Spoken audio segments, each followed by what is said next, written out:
Тәуекел, дәриясына кеттім сүңгіп, шалқардай шалқып жатқан махаббаттың.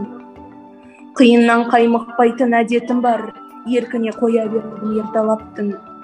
Болғанда сен аспанның ақ қоқысы, соңқардай соңнан қуа қанат қақтым. Амал не? Аққу шіркін қонса барып, көңілсіз, көңіліне бір басқа жақтым. Дайын болсақ, онда бастай берейік, иә? Қасым Аманжолов сіз, Лениншіл жас газетінде нешінші жылы жұмыс істеген? 1931 жылы. Дұрыс. Қақымжан Мариям. Нешінші жас?